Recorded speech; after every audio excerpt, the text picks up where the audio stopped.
அனைவருக்கும் வணக்கம். நேற்று நவம்பர் 1ஆம் தேதி என்னென்ன பங்கு சந்தையில் தகவல் சொல்லியிருக்காங்கிறத பார்த்துடலாம். நம்ம சொல்கிறத வழக்கம் போல டிஸ்க்ளைமர், நம்ம சேனல் முழுக்க இன்ஃபர்மேஷன் ஷேரிங் சேனல். தமிழில் சொன்னால் ஒரு தகவல் பரிமாற்றம். சொல்கிறது எல்லாமே தகவல், இன்ஃபர்மேஷன் தான். எந்த ஒரு ரெக்கமெண்டேஷன் கிடையாது. முழுக்க இன்ஃபர்மேஷன். சில தகவல் இருக்க வாய்ப்பு இருக்குது. கண்டிப்பாக கிராஸ் வெரிஃபை பண்ணுங்கள். செபி ஸ்டாடிஸ்ட் அட்வைஸ் கேட்டுக்கோங்க. நான் செபி ஸ்டாடிஸ்டில் நான் ஒரு சாதாரண இன்வெஸ்டர். எனக்கு தெரிஞ்ச தகவலை உங்கள்கிட்ட ஷேர் பண்ணுறேன். We are providing only information, no any recommendation. Please consult your financial advisor. We are providing daily information or daily news of stock market or share market. So நம்ம சொல்கிறது முழுக்க தகவல் தான். எந்த ஒரு ரெக்கமெண்டேஷன் கிடையாது. தகவலை அன்றி வேறு ஒன்றும் இல்லை. ஸோ வாங்க வீடியோக்குள்ளே போயிடலாம்.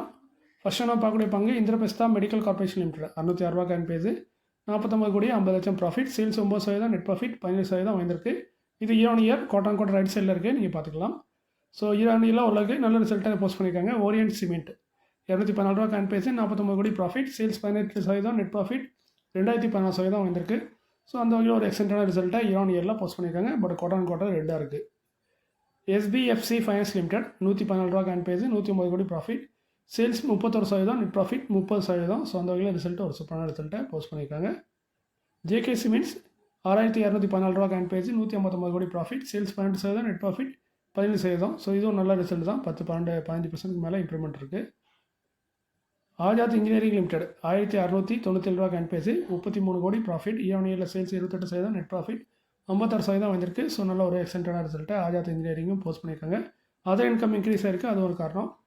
நெட்வேப் டெக்னாலஜிஸ் இந்தியா லிமிடெட் 4038 ரூபா கேன் பேஜ், 31 கோடி ப்ராஃபிட். இயர்ல சேல்ஸ் 21%, நெட் ப்ராஃபிட் 20%. ஸோ நல்ல ஒரு சூப்பரான ரிசல்ட் தான். இவங்களும் போஸ்ட் பண்ணியிருக்காங்க. நெட்வேப் ஜென்சார் டெக்னாலஜிஸ் லிமிடெட் 798 ரூபா கேன் பேஜ், 182 கோடி ப்ராஃபிட். சேல்ஸ் 9%, நெட் ப்ராஃபிட் 17% வந்திருக்கு. ஸோ நல்ல result Zensar technologies. Antony waste handling cell limited 544 ரூபா கேன் பேஜ், 17 கோடியே 30 லட்சம் profit. Sales 16%, net profit 13%. So உங்களுக்கு டீசெண்டான ரிசல்ட்டாக போஸ்ட் பண்ணியிருக்காங்க Antony waste handling. LG Balakrishna industries 1418 ரூபா கேன் பேஜ், 93 கோடியே 60 லட்சம் profit. Sales 19%, net profit 21%. So நல்ல ரிசல்ட்டை இவங்களும் போஸ்ட் பண்ணியிருக்காங்க LG Balakrishna. Bank of Baroda 278 ரூபா கேன் பேஜ், 5181 கோடி ப்ராஃபிட். 5180 பெரிய ப்ராஃபிட் தான். சேல்ஸ் 4% வந்திருக்கு. நெட் ப்ராஃபிட் 4% டவுன் ஆயிருக்கு. போன வருஷத்தை கம்பேர் பண்ணால் போன வருஷம் 5405 கோடி ப்ராஃபிட்டு.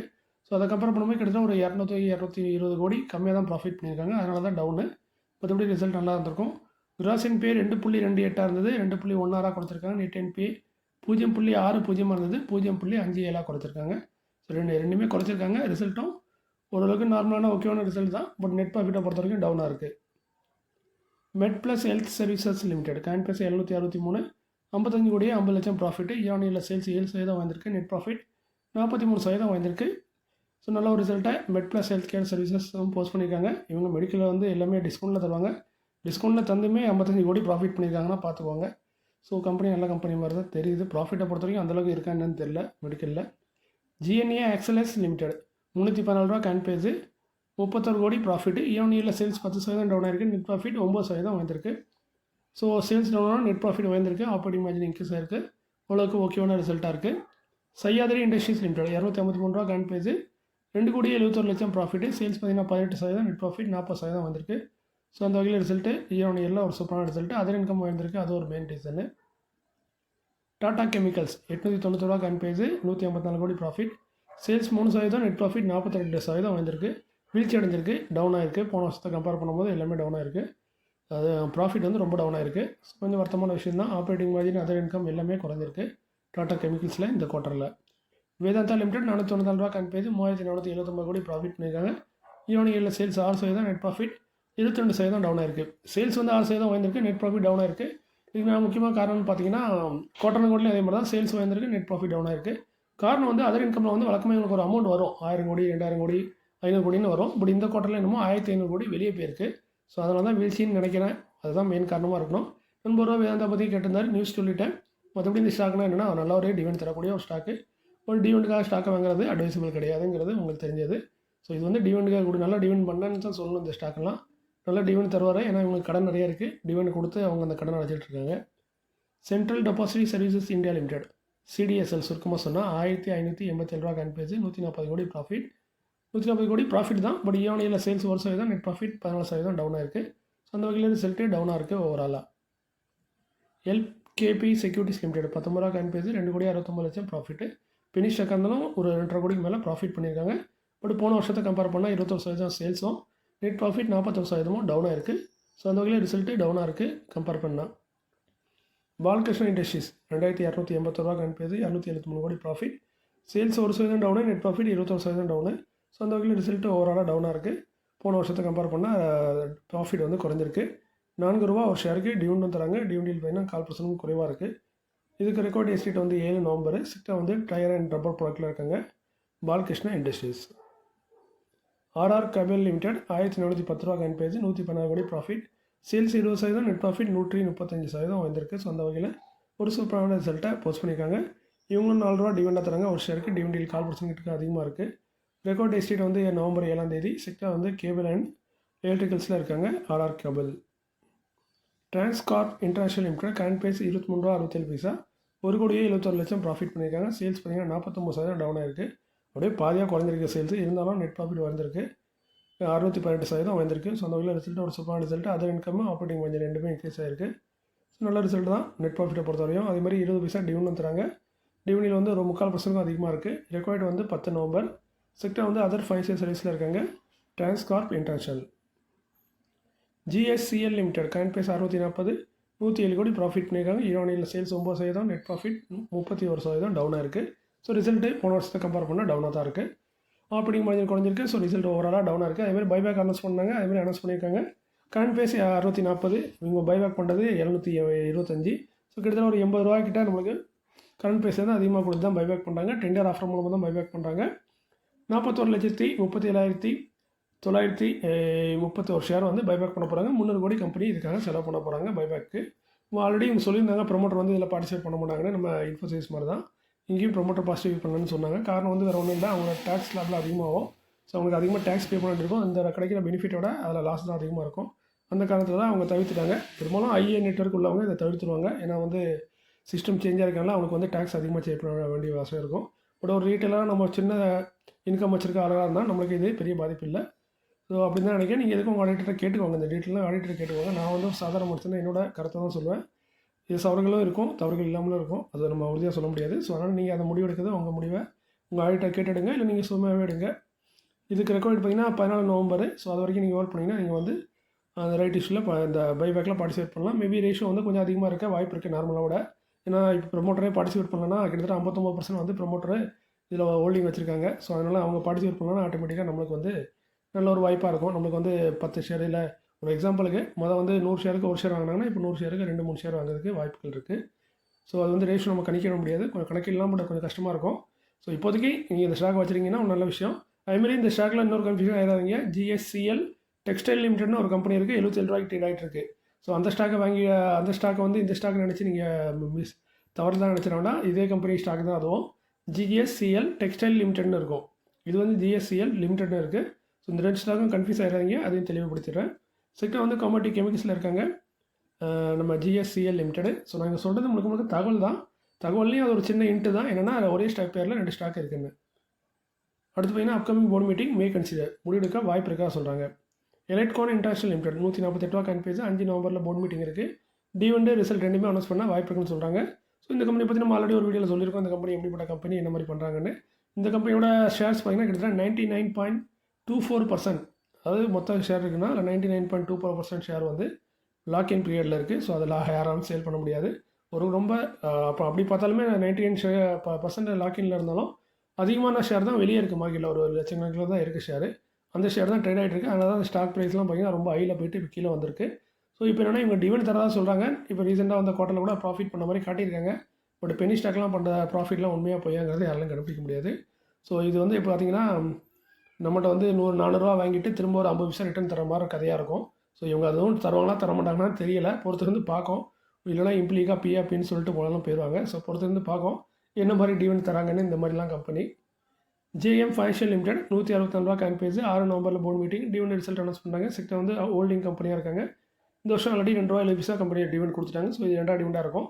இந்த மாதிரி ரெகுலராக கொடுக்குற கம்பெனிலாம் நம்ம பயப்பட வேண்டிய அவசியம் இருக்காது. பெரும்பாலும் அவங்க சொன்னதாக செய்வாங்க. சில நேரங்களில் முடியாதுன்னு சொல்லுவாங்க. சஸ்கின் டெக்னாலஜிஸ் லிமிடெட் 1378 ரூபா காயின் பேஜ் 7 நவம்பரில் போர்டு மீட்டிங். இவங்களும் டிவிடெண்ட் ரிசல்ட் அனௌன்ஸ் பண்ணாங்க. டிவிடெண்ட் அனௌன்ஸ் ஆனால் அதுக்கான ரெக்கார்ட் வந்து 13 நவம்பர். செக்டார் பார்த்தீங்கன்னா ஐடி எனேபிள் சர்வீஸில் இருக்காங்க. இந்த வருஷம் ஆல்ரெடி 13 டிவிடெண்டாக கொடுத்துட்டாங்க. ஸோ மேற்கொண்டு இது 2வது டிவிடெண்டாக இருக்கும். அந்த கட்டமைப்பு படி ரெகுலராக பார்த்தீங்கன்னா 12 ரூபா கொடுத்துருக்காங்க போன வருஷம் நவம்பரில். ஸோ அந்த ரேஸில் ஒரு இப்போ டிவிடெண்ட் வரதுக்கு வாய்ப்புகள் இருக்குது. எல்லாமே ஒரு கணிப்பு தான். பேர்ல் குளோபல் இண்டஸ்ட்ரீஸ் லிமிடெட் 1316 கணிப்பேது 11 நவம்பரில் போர்ட் மீட்டிங். இவங்களும் டிவிடெண்ட் ரிசல்ட் ரெண்டுமே அனௌன்ஸ் பண்ண வாய்ப்பு இருக்குன்னு சொல்லுவாங்க. செக்டார் வந்து கவர்மெண்ட்ஸ் அண்ட் அப்பர்ஸில் இருக்காங்க. இந்த வருஷம் ஆல்ரெடி 6.50 டிவிடெண்டாக கொடுத்துட்டாங்க. ஸோ மேற்கொண்டு இது 2வது டிவிடெண்டாக இருக்கும்.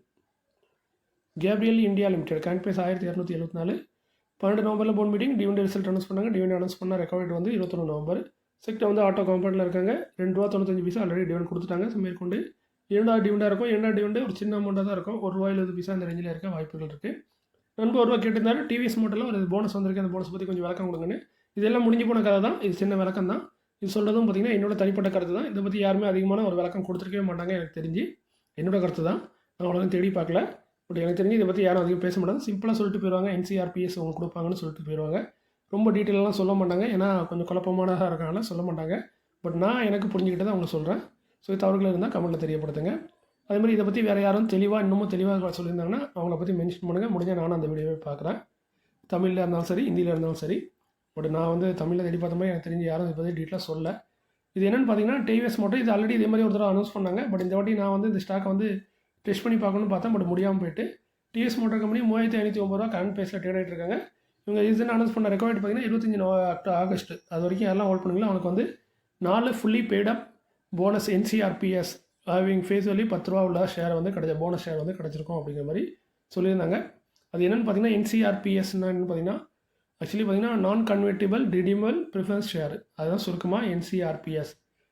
இதை வந்து முழுக்க இந்த கம்பெனி ஆக்சுவலி சொல்ல பார்த்தீங்கன்னா குமுலேட்டிவ் நான் கன்வெர்ட்டிபிள் ரிடீமபிள் ப்ரிஃபரன்ஸ் ஷேர்ஸ் அப்படின்னு தான் சொன்னாங்க சிம்பிளாக. இது வந்து 4 ஷேர் கிடைக்கும் உங்களுக்கு. நீங்கள் ஒரு ஷேர் வச்சுருந்தீங்கன்னா அந்த ரெக்கார்ட் 25 ஆகஸ்ட்டுக்கு. ஸோ இது என்ன மாதிரி ஷேர்னு பார்த்தீங்கன்னா இதோட ஃபேஸ் வேல்யூ வந்து ₹10 இருக்கும். ஆக்சுவலி டிவிஎஸ் ஷேரோட ஃபேஸ் வேல்யூ ₹1 இருக்குது. பட் இதோட ஷேர் வேல்யூ வந்து ₹10 இருக்கும். இது வந்து சொன்ன மாதிரி குமுலேட்டிவ்னா மொத்தமாக சேர்த்து தருவாங்க. நான் கன்வெர்ட்டபிள் அதாவது கன்வெர்ட் பண்ண முடியாது. வார்த்தையிலே இருக்குது. கன்வெர்ட் பண்ணுறதுனா கன்வெர்ட் பண்ணுறது. நான் கன்வெர்ட்டபிள்னால் கன்வெர்ட் பண்ண முடியாது. Redeemable preference share. ரிடீமபிள்னால் ஆட்டோமேட்டிக்காக ரிடீம் ஆயிரும். இதில் வந்து நான் ரிடீமபிள்னு ஒன்று இருக்கும். அது வந்து ரிடீம் பண்ணவே முடியாது. அது வந்து ஷேராக தான் கன்வெர்ட் பண்ண முடியும். இது வந்து ரிடீமபிள் அப்படின்னா இது வந்து ரிடீம் ஆயிரும். ரிடீம்னா நம்ம எடுத்துக்கலாம். அது என்ன கம்பெனி எடுத்துக்கிடும் அதான் கணக்கு. ஸோ ரிடீமபிள் ப்ரிஃபரன்ஸ் ஷேர்னு இதுக்கு பேர். ஸோ இதை கொடுத்துருக்காங்க. இது வந்து ஆல்ரெடி உங்கள் அக்கௌண்ட்டில் வந்திருக்கா என்னன்னு தெரியல. பட் லிஸ்ட் ஆகுங்கிற மாதிரி தான் போட்டிருக்காங்க. அதுமாதிரி இதோட என்ன பெனிஃபிட் பார்த்தீங்கன்னா ப்ரிஃபரன்ஸ் ஷேர். இந்த ப்ரிஃபரன்ஸ் ஷேர் வந்து கேரிய ஃபிக்ஸடு டிவிடெண்ட். இதுக்கு வந்து ஒரு ஃபிக்ஸடு டிவிடெண்ட் கொடுப்பாங்க. Cumulative unpaid dividend will until paid. So அந்த பற்றி குமுலேட்டிங்கிற வார்டை யூஸ் பண்ணியிருக்காங்க ஃப்ரண்ட்டில். அது என்னென்னா சப்போஸ் ஒரு வருஷத்துக்கு 6% டிவிடெண்ட் தருவான்னு சொல்லுவாங்க. இந்த 6% சப்போஸ் அவங்க அந்த வருஷம் தரலன்னா அடுத்த வருஷம் அவங்க அடுத்த வருஷம் வந்து அதை சேர்த்து தருவாங்க. மொத்தமாக இந்த வருஷம் 6%, அடுத்த வருஷம் 6% எல்லாமே சேர்த்து மொத்தமாக 12% கொடுப்பாங்க. அதான் குமுலேட்டிவ். ஸோ இதில் குமுலேட்டிவ் இல்லாமல் வரும். அப்படி வந்துச்சுன்னா அந்த வருஷம் கொடுத்தா கணக்கு, கொடுக்கலன்னா அடுத்த வருஷம் கணக்கு வராது. அடுத்த வருஷம் மட்டும் அந்த 6% கொடுப்பாங்க. ஸோ இது குமுலேட்டிவ்ங்கிறது எல்லாத்தையும் இப்போ உங்கள் பழைய அவுட்ஸ்டாண்டிங் எவ்வளோ இருக்கோ எல்லாத்தையும் சேர்த்து கொண்டு வந்து மொத்தமாக தருவோம் அப்படிங்கிற மாதிரி கணக்கு. ஸோ முடிஞ்ச அளவுக்கு இது ஒரு வருஷம் தான் இருக்கும். ஒரு வருஷத்துக்குள்ளேயே அவங்க ஃபுல்லாத்தையும் கொடுத்துருவாங்க. அதேமாதிரி என்ன தான் cumulative unpaid dividend until paid cannot be converted into equity share. இது வந்து நீங்கள் ஈக்விட்டி ஷேராக கன்வெர்ட் பண்ண முடியாது. ஏன்னா நான் கன்வெர்ட்டிபிள். ஸோ அதனால் ஈக்விட்டி ஷேரை இதை கன்வெர்ட் பண்ண முடியாது. Must be redeemed. அதாவது இது வந்து ரிடீமபிள் ப்ரிஃபரன்ஸ் ஷேரு. ஸோ அதனால் கண்டிப்பாக ரீபெய்ட் பண்ணிடுவாங்க. ரிடீம் பண்ணிடுவாங்க கம்பெனி. ஒரு குறிப்பிட்ட காலத்துக்கு அப்புறம் அவங்க திரும்ப வாங்கிடுவாங்க. அதுதான் இந்த ஷேரோட முக்கியமான ஒரு இது. ஸோ இது எப்படி லாஜிக்னு பார்த்தீங்கன்னா இப்போ நீங்கள் ஒரு ஷேர் நார்மல் ஷேர் வச்சுருங்கன்னா உங்களுக்கு 4 ஷேர் வந்து இந்த ஷேர் கிடைக்கும். இந்த 4 ஷேரோட ஃபேஸ் வேல்யூ ₹10 இருக்கும். அவங்க ரெடீம் பண்ணும்போது எனக்கு தெரிஞ்சு இது என்னோட கருத்து ₹10 உங்களுக்கு திரும்ப கொடுத்துட்டு அந்த 4 ஷேரையும் திரும்ப எடுத்துக்கிடுவாங்க. ஸோ ₹10 உங்களுக்கு வந்து தருவாங்க ஒரு ஷேருக்கு. ஸோ நீங்கள் 4 ஷேர் வச்சுருப்பீங்க, கிட்டத்தட்ட ₹40 தருவாங்க. அந்த ₹40 மட்டும் இல்லாமல் அந்த இதுக்கு வந்து கூப்பன் ரேட்டும் கொடுக்குறாங்க. கூப்பன் ரேட் வந்து 6%. ஸோ நீங்கள் வச்சுருக்க ஷேருக்கு ஒரு NCRPSக்கு 6% டிவிடெண்ட் தராங்க. ஸோ 6%ங்கும்போது 60 பைசா வரும் ஒரு ஷேருக்கு. ஸோ 4 இதுங்கும்போது ₹202.40. ஸோ டோட்டலாக பார்த்தீங்கன்னா ₹42.40 வந்து உங்களுக்கு தருவாங்க. பட் இன்றைக்கி தர மாட்டாங்க. கடைசியாக இது உங்களுக்கு இஷ்யூ பண்ணி ஒரு வருஷம் கழிச்சு அவங்களே அதை எடுத்துடுவாங்க திரும்ப. ஆனால் இது லிஸ்ட் ஆகிருக்கும்னு போட்டிருக்காங்க. NSE BSEயில் லிஸ்டிங் வந்து NSE and BSEன்னு போட்டிருக்காங்க. பட் இப்போதைக்கு அது லிஸ்ட்டாக இருக்கா இல்லையான்னு என்ன தேடி கண்டுபிடிக்க முடியல. சப்போஸ் நீங்கள் ஸ்டாக் ஆல்ரெடி ஹோல்ட் பண்ணியிருந்திருக்கீங்க, 25 ஆகஸ்ட்டுக்கு முன்னாடி ஹோல்ட் பண்ணியிருந்தீங்க, உங்களுக்கு இது மாதிரி ஷேர் அலாட்மெண்ட் ஆகிருக்கான்னு உங்கள் புரோக்கர் ஆப்பை செக் பண்ணி பாருங்கள். அப்படி இல்லைன்னா உங்கள் கன்சோலில் போய் பாருங்கள். எங்கேயாச்சும் TVS NCRPSன்னு ஒரு ஷேர் வந்திருக்கான்னு பாருங்கள். வந்திருந்தால் அதோட விலை வந்து ₹40 இருக்கும். அது ட்ரேட் ஆகிட்டு இருக்கும். பட் வந்து பெருசாக வேல்யூலாம் கூடாது, பெருசாக ரொம்ப ரேர்லி ட்ரேடாக ஸ்டாக்காக தான் இருக்கும். ஒரு வருஷம் கழிச்சு கம்பெனி உங்களுக்கு வந்து ரூ. 40 ப்ளஸ் அந்த ரூ. 6 இன்ட்ரெஸ்ட்டு, அதை இன்ட்ரெஸ்ட்னு கூட வச்சுக்கலாம், இல்லை டிவிடெண்ட் வச்சுக்கலாம். அதை கொடுத்துட்டு உங்களுக்கு அந்த ஸ்டாக்கை திரும்ப வாங்கிடுவாங்க. கிட்டத்தட்ட உங்களுக்கு ரூ. 42.20 வந்து உங்களுக்கு திரும்ப ரிட்டர்ன் கிடைக்கும். எப்போன்னா அந்த ஒரு வருஷம் கழிச்சு அவங்க ரெடீம் பண்ணும்போது அவங்க வந்து 12 மாதத்தில் அதை ரெடீம் பண்ணிடுவாங்க. ஸோ அந்த டைமில் அந்த பேமெண்ட்டை அவங்க கொடுத்துருவாங்க. இது வந்து டிவிடெண்டாக கொடுத்தா இன்றைக்கி கொடுக்கணும். இது வந்து போனஸ் ஷேராக கொடுத்துருக்காங்க. அதனால் என்னென்னா இப்பவும் கொடுக்க மாட்டாங்க அவங்களுக்கு கேஷு. அவங்க வந்து அதை ரெடீம் பண்ணும்போது கொடுப்பாங்க. அது ஒரு வருஷம் கழிச்சு தான் ரெடீம் பண்ணுவாங்க. அப்படி ஒரு வருஷம் கழிச்சு ரெடீம் பண்ணல, அது எக்ஸ்டெண்ட் ஆச்சுன்னா அப்போ தான் உங்களுக்கு வந்து இந்த கம்யூனிட்டி வந்து வேலை செய்யும். ஸோ அந்த 6% வந்து இன்னொரு 6% எக்ஸ்ட்ராவாக சேர்த்து தருவாங்க. அது எத்தனை நாட்கள் ஆகுதோ அந்த நாட்களை பொறுத்து டிவைட் பண்ணி உங்களுக்கு வந்து அதை கும்யூலேட்டிவாக சேர்த்து கொடுப்பாங்க. அதான் கும்யூலேட்டிவ் நான் கன்வெர்ட்டிபிள் ப்ரிஃபரன்ஸ் ஷேர்ஸு. ஸோ இது உங்களுக்கு புரிஞ்சுக்கணும் நம்புறேன். கிட்டத்தட்ட ஒரு சிம்பிளாக சொன்னால், ஒரு ஷேர் நீங்கள் டிவிஎஸில் வச்சுட்டிங்கன்னா ரூ. 40 உங்களுக்கு கிடைக்கும். அதுக்கு ஒரு 6% வட்டியும் போட்டு தருவாங்க. அது வந்து இப்போ கிடைக்காது, ஒரு வருஷம் கழிச்சு கிடைக்கும். இதுதான் சிம்பிளாக மேட்ரு. ஸோ அடுத்து நான் இந்த காலையில் உங்களுக்கு பயனுள்ளதாக இருந்திருக்கும் நம்புறேன். இந்த என்சிஆர்பிஎஃப் பற்றி வேறு ஏதாவது டீட்டெயிலாக சொல்லியிருந்தாங்கன்னா எனக்கு கமெண்ட்டில் தெரியப்படுத்துங்க. இதுக்காக நான் கொஞ்சம் டைம் ஸ்பெண்ட் பண்ணேன். கொஞ்சம் கண்ணை போட்டு வறுத்திக்கிட்டு தேடி தேடி பார்த்து கண்டுபிடிச்சிருக்கேன். பட் இது கரெக்டாக தான் இருக்குங்கிறது என்னோட தனிப்பட்ட கருத்து. தவறுகள் இருந்தால் கமெண்ட்டில் தெரியப்படுத்துங்க. யாராவது இதை பற்றி நல்லா தெளிவாக பேசியிருந்தாங்கன்னா, பெரும்பாலும் யாரும் பேச மாட்டாங்க, எல்லாம் மலிப்பிட்டு தான் போவாங்க. அப்படி யாராவது பேசியிருந்தாங்கன்னா எனக்கு சொல்லுங்கள், நான் அதை போய் பார்த்துக்கிட்டேன். நானும் அதை பற்றி இன்னும் மேற்கொண்டு டீட்டெயிலாக தெரிஞ்சுக்கிறேன். இந்த ஸ்டாக் நீங்கள் வச்சுருந்தீங்கன்னா வேணால் கமெண்ட்டில் தெரியப்படுத்துங்க. இதே மாதிரி என்சிஆர்பிஎஸ் உங்களுக்கு வந்திருக்கா இல்லைங்கிறதே தெரியப்படுத்துங்க. அதை பற்றி எனக்கு வேறு டீட்டெயிலே தேடி பிடிக்க முடியல. ஸோ மீண்டும் ஒரு நல்ல காலையை உங்களை சந்திக்கிறேன். இந்த காலை பிடிச்சிருந்தால் வழக்கம் போல் போகும்போது அந்த லைக் பட்டனை சின்னதாக தட்டி விட்டு போங்க. பிடிச்சிருந்தா மட்டும், மற்றபடி உங்கள் விருப்பம் தான். ஸோ மீண்டும் ஒரு நல்ல காலையில் திரும்ப சந்திக்கலாம். இப்படிக்கு உங்களில் ஒருவன். நன்றி, வணக்கம்.